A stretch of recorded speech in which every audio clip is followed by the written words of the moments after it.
Hi, I'm Andy Gagne, and this is Human Resources Management at Google. The project that we were asked to do is about relating theory that we were taught in class from chapters 7 to 11 and relate them to real life situations while explaining them and more. The company that I chose to relate the theory to is Google, since they're a very large known company that include a lot of human resources management in their everyday work, and they value a lot of these theories that we were taught in class. The chapters that I chose are chapters 7, 8, 8, 9, and 10. So for chapter 8, the main objectives of this chapter were to explain how rewards help employees and also do as employers, what the rewards are, and more. So I chose this chapter because I thought it was really interesting how people get rewards for doing great work, since I've never experienced it. So there are various different types of rewards. Some are financial and non-financial. Financial rewards mean getting a higher pay, higher salary, higher hourly wage, and anything that has to do with increasing their money over time. Non-financial rewards include benefits such as dental care, life insurance, and much more. So this impacts the employees since it motivates them to give their best work, so they can get those rewards that will help them in the long run. And how Google connects to this theory is that Google has a great part in non-financial rewards, and contrary to what people may think, they do with financial rewards too. When good work is done, they give higher wages to the best employees, and the non-financial rewards are already part of their company as you get hired. So they give benefits like dental care that I just talked about, life insurance, daycare, and a lot more.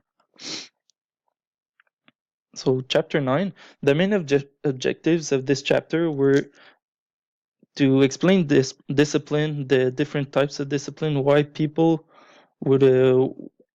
employers would want to discipline their employees. So I chose this chapter because I thought it was more interesting than the others, such as chapter 7 and 11. So common disciplinary problems would include bad punctuality, so arriving late to work, sleeping during work hours, or simply just not coming through and doing the work. People can correct these problems by progressive and positive discipline. Progressive discipline is from punishment, and positive discipline is from educating and including the employee as they work. Google Human Resources Management deal with disciplining employees by basically not having a program. What they do is, if an employee does not get the job done, they will fire him with a few warnings. But employees are allowed to sleep during work hours, eat whenever they want, arrive at what time they want. The only deal is that they complete their work within the time period they are asked. So the main objectives of chapter 10 were to talk about unions, how they work, why employees would want to form unions, and much more. So I chose this chapter because it was interesting about unions. We were taught a lot about them in class, and yeah. Why would workers form unions? Workers would form unions because they want better working conditions, maybe better benefits, a higher pay, and some other options. Unions at Google are simply not a part of their company. Employees are really well treated, so they have no reason of wanting to form a union, since they get good pay, many benefits, and a lot of support by the company.